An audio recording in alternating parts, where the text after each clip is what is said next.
Séquence sur le conte du Graal de Chrétien de Troyes. Chrétien de Troyes est un auteur du XIIe siècle. On ne connaît pas très bien sa vie, on sait simplement qu'il a été au service de plusieurs grands seigneurs et grandes dames, comme Marie de Champagne, pour laquelle il a écrit plusieurs romans, pour laquelle il a traduit aussi des ouvrages du latin. Il est né probablement à Troyes, comme son nom l'indique, et était un clerc, c'est-à-dire un homme d'église. Il a aussi écrit des poésies, j'en reparlerai un peu plus tard.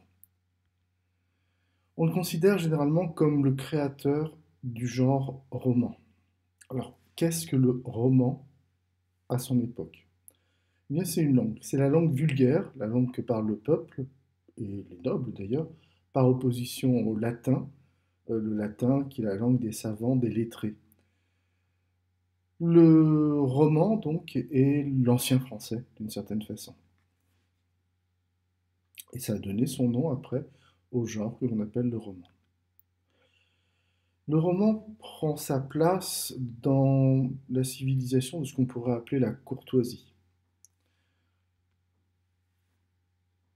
L'origine du mot courtoisie se trouve dans le mot cour, écrit exactement comme aujourd'hui, C-O-U-R, comme votre cours d'école. Simplement, à l'époque, ça a désigné tout d'abord une espèce de jardin à côté d'une ferme, par exemple. Un jardin où on fait pousser des légumes, hein, pas des fleurs. Et ça vient du mot bas latin, c'est-à-dire du latin très tardif, curtis. Par la suite, ça a désigné une demeure royale, une résidence royale, et puis, par contamination, on pourrait dire l'entourage du roi, le personnel du roi, la cour royale, quoi. Et c'est dans ce cadre que prend place l'amour courtois, dans une civilisation qu'on pourrait aussi appeler courtoise. Et qu'est-ce que l'amour courtois? Ça n'est pas simple à définir. L'amour courtois, c'est un idéal, tout d'abord, l'idéal d'un amour absolu, que le personnage mis en scène dans l'œuvre littéraire cherche à atteindre en surmontant mille épreuves, en faisant mille folies d'une certaine façon, en étant prêt à s'avilir lui-même et en se présentant d'ailleurs comme un esclave, un serf au service de la dame.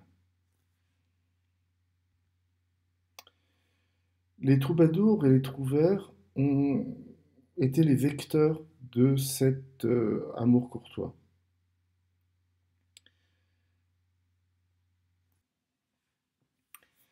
Tout d'abord, pourquoi y a-t-il deux mots? Eh bien, ça tient à l'histoire de la langue française. Au nord et au sud, on ne parlait pas la même langue.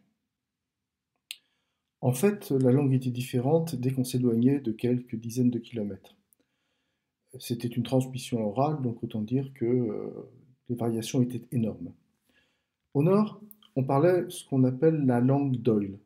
Oïl signifiant à l'époque oui. Et au sud, on parlait la langue d'Oc. Donc troubadour au sud vient de l'ancien provençal tolobador qui signifie donc poète, compositeur aussi semble-t-il. Et au nord, le mot vient du verbe trouver dans le sens de faire des vers, composer un poème.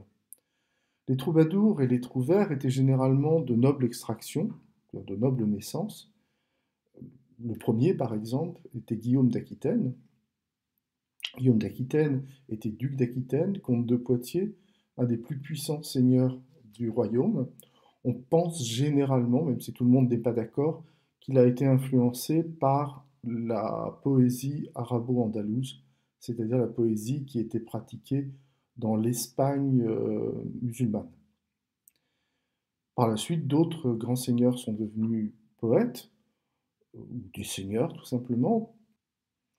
Je pense par exemple à Geoffrey Rudel, prince de Blaye, on l'appelle parfois comme ceci, qui a accompagné Aliénor d'Aquitaine et le roi de France, à l'époque l'époux d'Aliénor d'Aquitaine, à la croisade, et qui y est mort.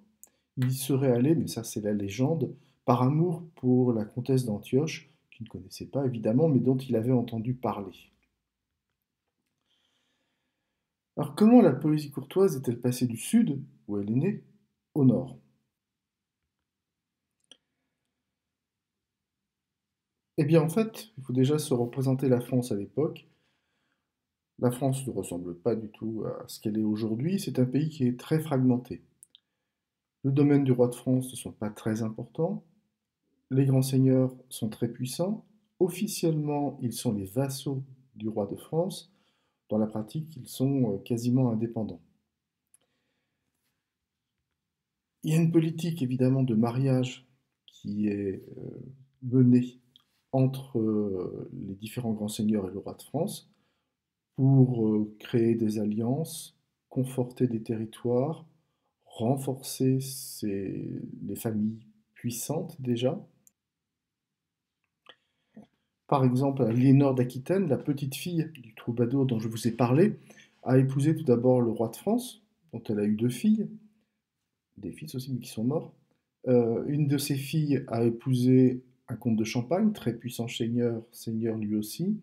Aliénor d'Aquitaine a fait casser son mariage et s'est remariée avec le roi d'Angleterre, toujours pour des raisons d'alliance, hein, pour des raisons de pouvoir. C'est aussi une politique de cour, en fin de compte, la poésie courtoise. Ça permet d'attirer autour de soi des seigneurs, des chevaliers, des dames, de créer aussi, de créer des alliances entre les vassaux. Bref, ça a plein de fonctions. La matière de Bretagne.